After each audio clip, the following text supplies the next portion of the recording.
jour, la santé est quelque chose de tellement primordial. Lorsque je parle de santé, spécialement, je parle de la santé corporelle. Le physique, que ce soit des femmes, que ce soit des hommes, est quelque chose de vraiment intéressant. Chaque homme et chaque femme se sentirait vraiment bien dans sa peau. Alors, Espace Santé, ce matin, a pensé aborder un terme qui est peut-être pas vraiment dans le cadre de la santé, mais puisqu'il s'agit de santé et bien-être, on a pensé à vous, chers téléspectateurs, vous qui voudrez forcément prendre soin de votre santé, de votre santé corporelle, on a pensé à parler des soins de la santé corporelle. Pour parler de cela, je suis accompagnée de Madame Ngoyemna Agnès, qui est notre invitée, c'est par créatrice Info TV. Elle est technicienne de laboratoire. Elle a bien voulu accepter notre invitation. Bonjour Agnès. Bonjour Madame Josiane. C'est un plaisir pour nous de vous recevoir sur le plateau d'Espace Santé. Plaisir partagé. D'accord. Comme je vous le disais, tantôt, chers téléspectateurs, nous parlons des soins de santé corporelle. Alors, Madame Ngoyemna, c'est quoi les soins de santé corporelle? Oui, on aborde aujourd'hui le thème de soins et santé corporelle parce qu'on sait que tout le monde désire prendre soin de son corps, de son apparence, de son bien-être. Tout le monde veut être bien mis. Alors, quand on parle de soins et santé corporelle, en fait, c'est l'ensemble de soins qu'au quotidien, on administre à son corps. On sait que en fonction de son environnement, chacun sait qu'il faut se laver, il faut dormir. Soins et santé ici aborde tous les soins qu'on s'administre pour être beau, pour être belle au quotidien. Et les téléspectateurs, tous ceux qui nous suivent, c'est leur fierté d'être beau, d'être belle, parce que n'importe qui, c'est son souhait d'être toujours bien dans sa peau. Alors, Madame Ngoyemna, comment est-ce qu'on pouvez-vous nous parler de soins de santé? Pourquoi est-ce qu'on parle de soins de santé corporelle? Oui, ce matin, on parle de soins et santé corporelle parce que tout ce qu'on fait au quotidien, comme je le disais au début, c'est pour sa santé, c'est pour son bien-être. Si on va à l'école demain, c'est pour pouvoir prendre soin de soi demain. Lorsque nos parents ne seront plus là, c'est pour pouvoir nous-mêmes prendre soin de nous. Et quand on dit prendre soin de nous, c'est être beau, c'est pas comme être comme un fou en public, c'est être présentable, pouvoir se coiffer, pouvoir s'habiller, pouvoir prendre soin, même ne pas être malade. Donc si on aborde ce thème aujourd'hui, c'est pour pouvoir savoir quelle est la bonne manière de prendre soin de nous-mêmes pour être le plus jeune et en bonne santé. Comment est-ce qu'on prend soin de sa santé corporelle? Justement, comment prendre soin de sa santé corporelle? On sait depuis le bas âge que prendre soin de sa santé, prendre soin de son aspect corporel, pour ça, il faut manger, il faut dormir, il faut se laver, il faut se brosser les dents. On sait ça depuis le bas âge. Mais on oublie qu'il y a des facteurs qui entrent en jeu. Pour prendre soin de sa santé, des facteurs entrent en jeu. L'âge entre en jeu, le sexe, la profession, l'état de santé, même le lieu d'habitation entre en jeu pour pouvoir bien prendre soin de sa santé. On doit tenir compte d'un certain nombre de choses pour pouvoir le faire d'une bonne manière. Parce que quelqu'un qui travaille dans un coin ne pourra pas avoir les mêmes soins qu'une autre personne. D'accord. Alors, puisqu'on parlait donc de ces facteurs que vous avez cités, quel est l'impact de ces facteurs-là sur la santé corporelle de chaque personne? Voilà, si on s'arrête par exemple sur l'âge, si on s'arrête sur l'âge, on voit qu'une jeune fille de 12 ans n'a pas en elle, n'a pas besoin des mêmes soins qu'une jeune dame de 35 ans, une jeune dame de 60 ans. Donc l'âge influence considérablement. Une jeune fille de 12 ans ne va pas aller faire les soins corporels qu'une dame de 35 ans doit faire. La peau n'est pas à la même maturité. Maintenant, une maman de 60 ans, on sait que la peau a déjà pris un certain coup. Donc les soins également doivent être adaptés. Pourtant, on voit aujourd'hui que quelqu'un part acheter le lait de toilette, le savon, la personne en ce moment à la boutique, il donne le nom qu'il a aussi entendu. à utiliser. Justement. Il y a des gens qui le font, qui disent qu'est-ce que j'ai utilisé alors que ce n'est pas normal. Ce n'est pas normal, on n'a pas le même âge, on n'a pas la même peau et autres. Si on prend maintenant la profession, on s'arrête sur la profession, on a nos mototaximans qui sont par exemple sur la route de Colmé-Saint. On voit que... Pourquoi cette particularité de Colmé-Saint? Justement, cette particularité parce que on sait que nous sommes en saison sèche avec la poussière. La poussière, c'est d'accord. pas évident. Et on sait que la poussière agit sur la peau. La poussière agit fortement sur la peau. Maintenant, quelqu'un qui a une routine de vie sur un axe poussiéreux, sur un axe où sa peau subit vraiment de nombreuses attaques, il n'aura pas les mêmes besoins que quelqu'un qui travaille dans un bureau climatisé. Ils n'auront pas les mêmes problèmes. Et celui qui travaille peut-être dans un bureau climatisé, lui, sait que quand il rentre du travail, il prend sa douche avec tel savon et puis il dort, ça va. Mais celui qui travaille sur une route où tous les jours, la poussière, le soleil et tout, il doit apporter à sa peau d'autres choses pour pouvoir rester aussi beau, aussi jeune, le plus possible. Sinon, il sera en train de précipiter son corps à la vieillesse. Il sera en train de précipiter son corps à la vieillesse et d'autres maladies également. Si on parle également, j'aimerais, ce point m'a beaucoup intéressé, l'état de santé. On sait qu'on a des personnes qui souffrent de diabète, des personnes qui souffrent d'insuffisance rénale. Lorsque quelqu'un souffre d'insuffisance rénale, ce n'est pas évident. Le rein, qui est un organe épurateur, qui a pour rôle d'évacuer les déchets qui sont dans le sang, ne fonctionne plus. Voilà pourquoi, à un moment, ces déchets-là veulent sortir au niveau des pores. Quelqu'un qui fait une dialyse, quelqu'un qui a un problème rénal, qui ne suit pas encore sa dialyse, mais qui a une atteinte rénale, la peau est un peu comme obstruée. La peau est un peu comme obstruée à cause des plaquettes, on a des mycoses au niveau de la peau parce que les déchets cherchent à sortir, cherchent les portes de sortie. Celui-là n'aura pas les mêmes problèmes de peau, les mêmes problèmes de santé que celui-là qui est entre guillemets en bonne santé. Voilà pourquoi les soins qu'il doit s'approprier seront différents des soins que quelqu'un qui est en bonne santé. Il ne va pas se rendre juste dans une boutique, dire qu'il veut tel savon ou alors dans telle surface de beauté pour dire qu'il veut tel soin corporel. Non, il faut qu'il tienne compte de son problème de santé à lui.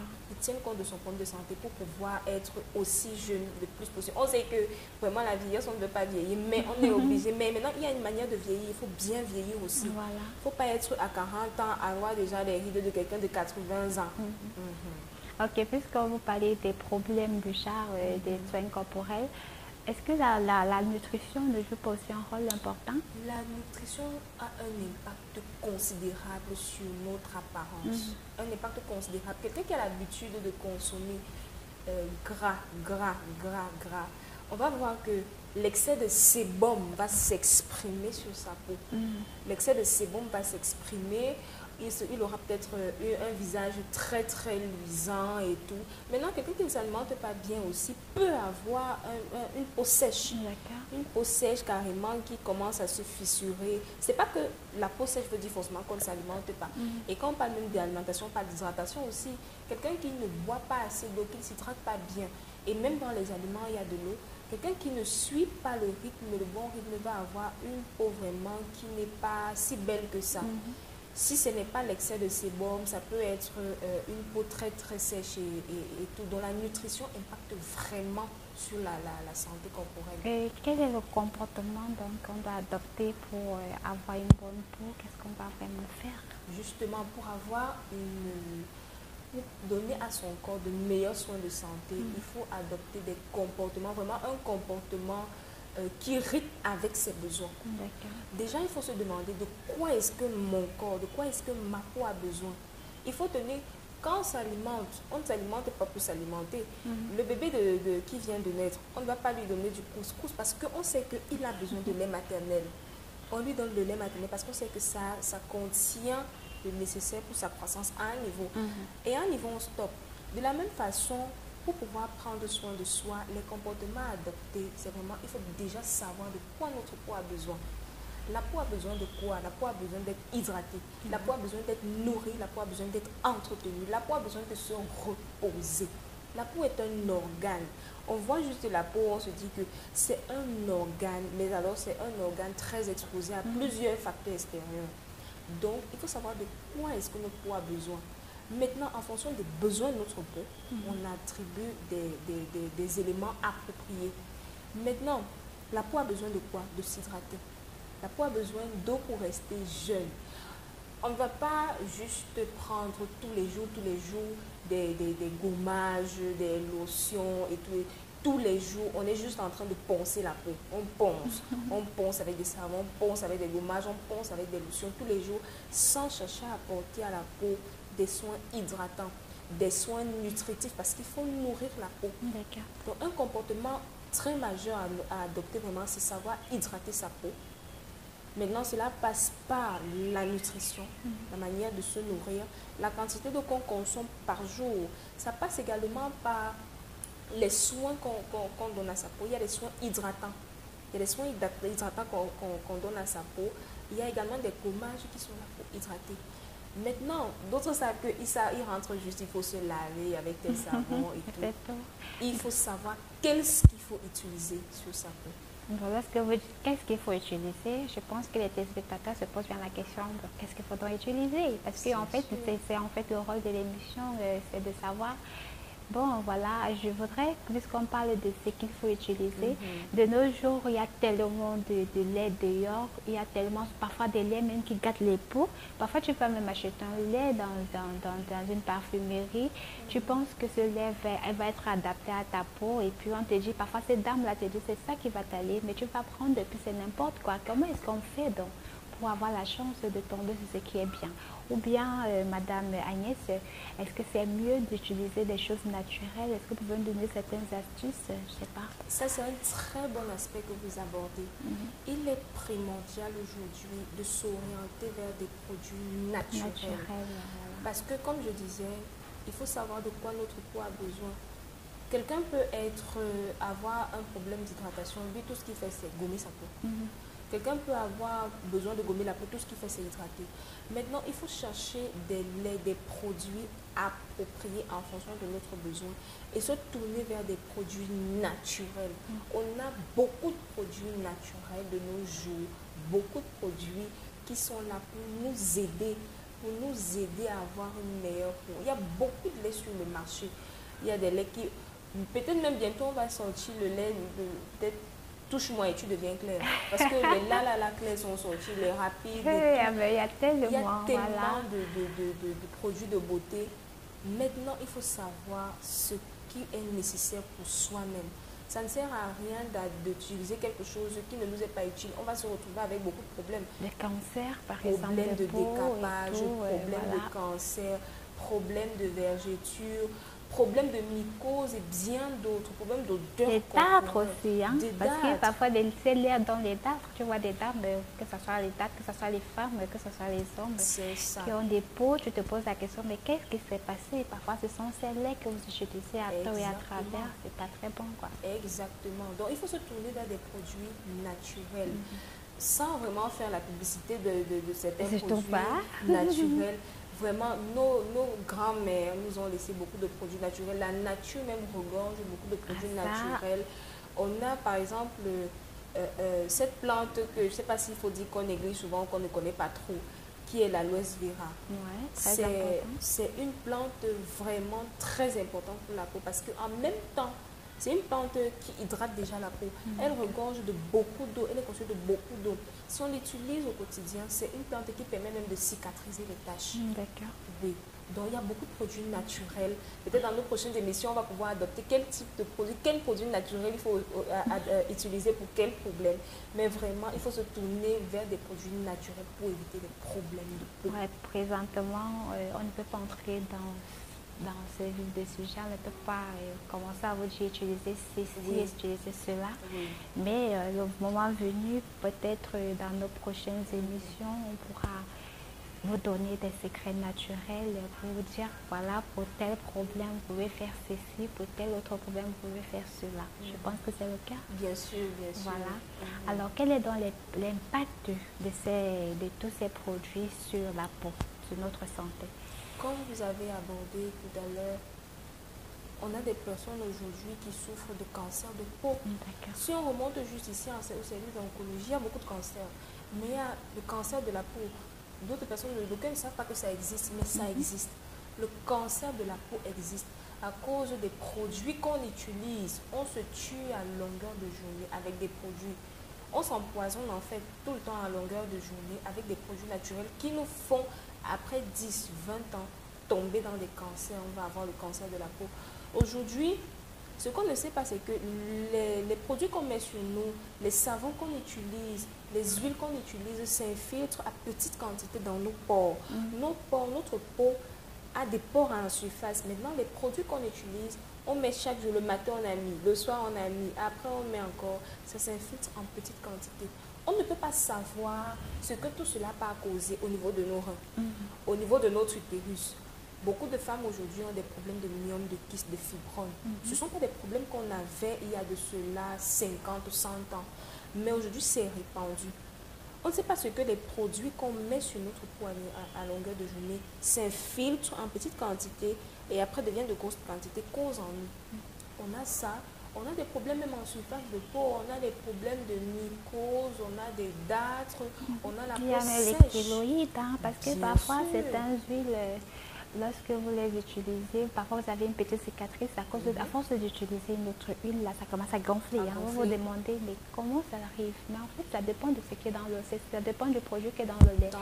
Donc, de vrai, je pense que chaque personne, avant d'utiliser un lait, devait d'abord se rassurer même un peu de la composition du lait. Il y a des trucs, là, je ne sais pas comment dire, des trucs comme l'hydroquinone, les AIA, je ne sais plus trop comment, il y a beaucoup de ces noms-là. Moi, je ne maîtrise pas encore bien ça, Madame Agnès, mais je sais quand même que ça, quand même, ce sont des produits qui détruisent la peau.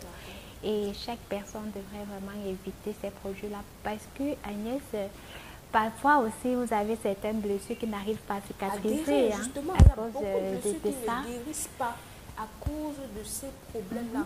On utilise un lait, on utilise le lait, on fait le pansement.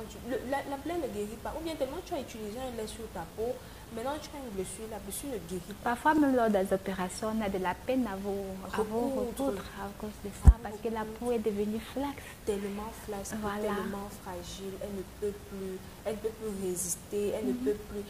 La peau ne peut plus tenir, on ne peut plus faire une suture, on ne peut plus faire, tu passes à la césarienne, on se demande comment est-ce qu'on va te refermer et tout. C'est autant de problèmes de peau. Il y a des gens qui ont des odeurs, vraiment, parfois tu entres dans un taxi, les odeurs de quelqu'un, on ne peut pas supporter. Tout ça à cause des huiles qu'on se met, des huiles, des savons, des produits qu'on utilise pour détruire notre peau, pour chercher à se décaper, ressembler tel. Ce qu'on oublie, c'est qu'on ne peut pas détruire notre génotype. On ne peut pas détruire notre... Si dans nos gènes, c'est inscrit qu'on sera brun, on sera brun. Qu'on sera blanche, on sera blanche. Qu'on sera noir, on ne peut pas détruire la mélanine qui est en nous. Ça va toujours finir par remonter en surface. Ça ne sert à rien de chercher à soigner la plaie en surface. Pourtant, ça vient de loin. Puisque c'est génétiquement inscrit, on sera noir. Ça ne sert à rien de détruire sa peau ou alors de s'occasionner des problèmes de santé, de s'occasionner des dartres, de s'occasionner des mycoses, des odeurs ou même des cancers à cause des produits de beauté. À cause des produits de beauté. Puisqu'on parle des produits de beauté, on parlait tantôt de leur donner des petits secrets. On peut au moins quand même parler des huiles naturelles comme le baume Mienguer, l'huile de famiste. Bien sûr, très efficace, surtout pour les bébés, même pour les grandes personnes. Bien sûr, très efficace. Moi, j'ai dit une fois, Agnès, si vous voulez trop les huiles parfumées, vous pouvez prendre votre baume Mienguer, vous mettez votre parfum à l'intérieur. Bien sûr, ça c'est même un secret. Voilà, vous mettez votre parfum à l'intérieur, voilà. Et puis voilà. Il y a beaucoup de même l'huile d'olive, d'huile naturelle. Ouais, l'huile d'olive, le maniaca qu'on voit couramment chez nous. Oui. Le maniaca qu'on voit couramment. Le beurre de karité naturel. Exact, le beurre de karité. Naturel. Il y a beaucoup de produits naturels. Ne vous inquiétez pas, on va vous faire la liste des produits naturels à utiliser face à tel problème de santé. C'est vrai que lorsque vous utilisez par exemple l'huile de palmiste ou bien le beurre de karité, vous pouvez juste, peut-être après une semaine ou 2 semaines, vous rassurer, est-ce que ça sèche ma peau? Parce que ça dépend des peaux.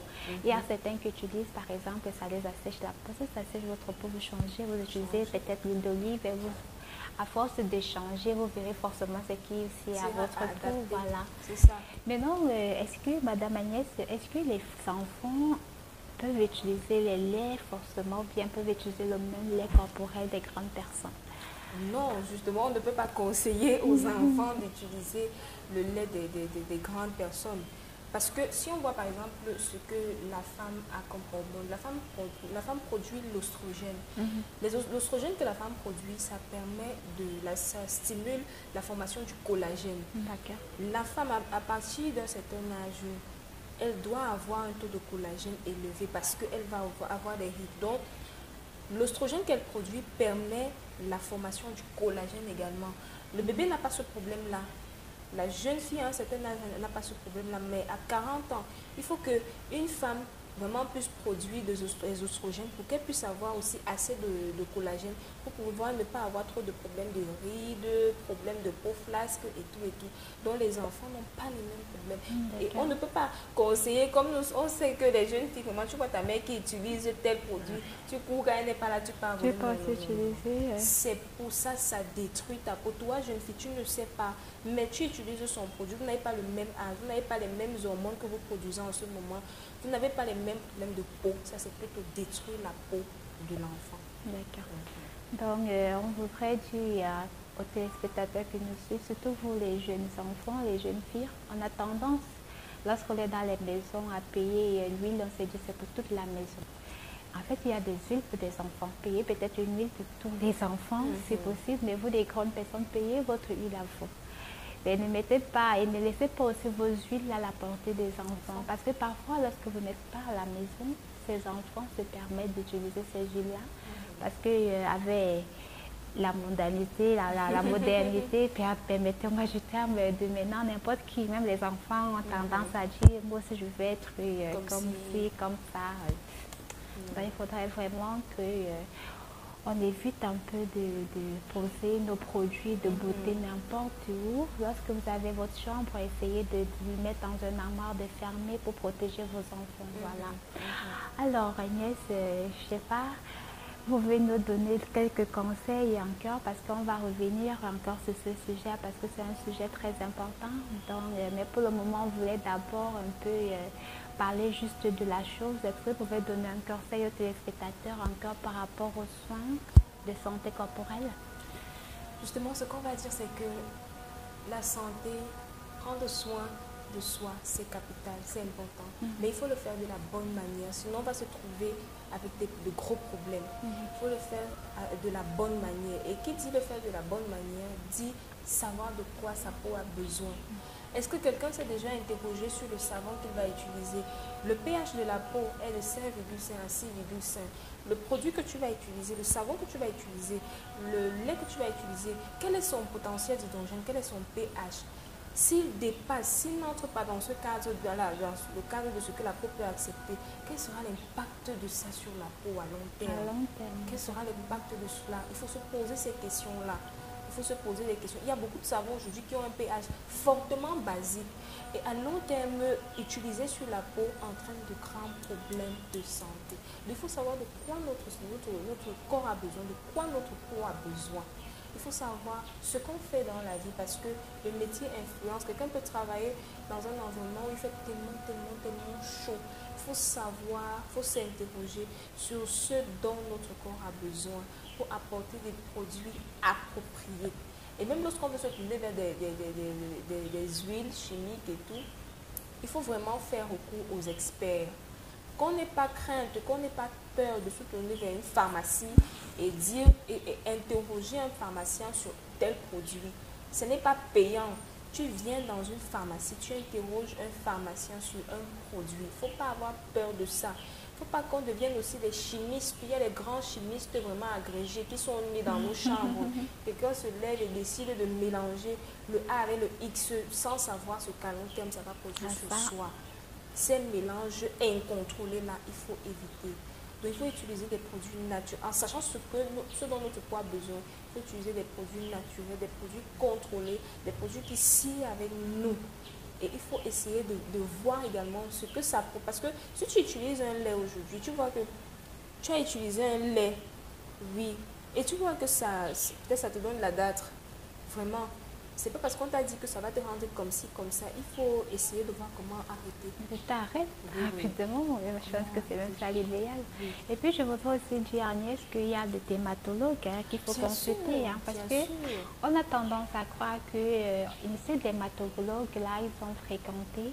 Et parce qu'ils ont fréquenté, parfois, lorsque vous les consultez, ils peuvent vous dire d'utiliser tel ou tel. Vous pouvez faire, je crois qu'on fait parfois aussi des tests de porosité, c'est pas trop sur la peau et tout ça pour se rassurer que voilà, votre peau est adaptée à tel lait et à tel lait. Je pense que c'est quelque chose de très important aussi. Ça se fait, non, ça se fait. Le type de peau.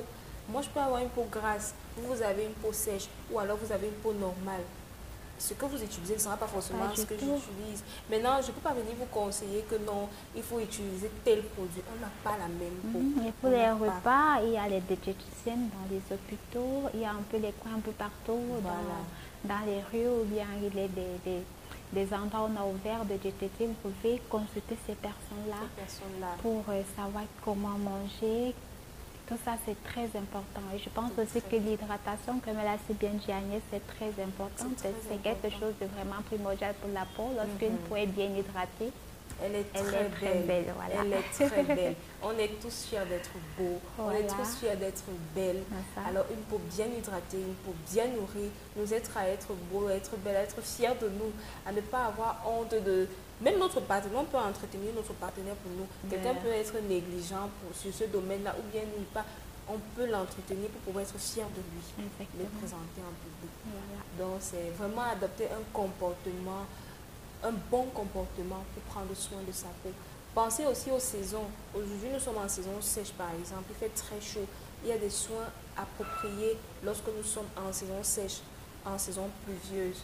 Il ne faut pas mélanger tout, sinon on sera en train de brutaliser aussi la peau, empêcher la peau de respirer autre. Les vêtements aussi appropriés, parce que le vêtement que vous portez aussi peut être un impact pour votre peau. Justement. Donc c'est tout ça, ce sont des facteurs à ne pas négliger. Voilà, comme vous êtes les paroles créatrices en Info TV, vous suivez l'émission Espace Santé. Comme je disais tantôt, on parlait des soins de santé corporelle. Notre invitée était Ngoyena Agnès.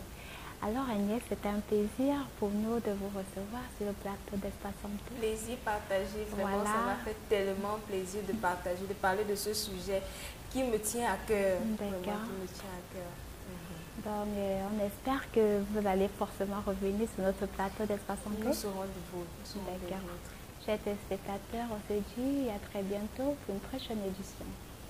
Merci.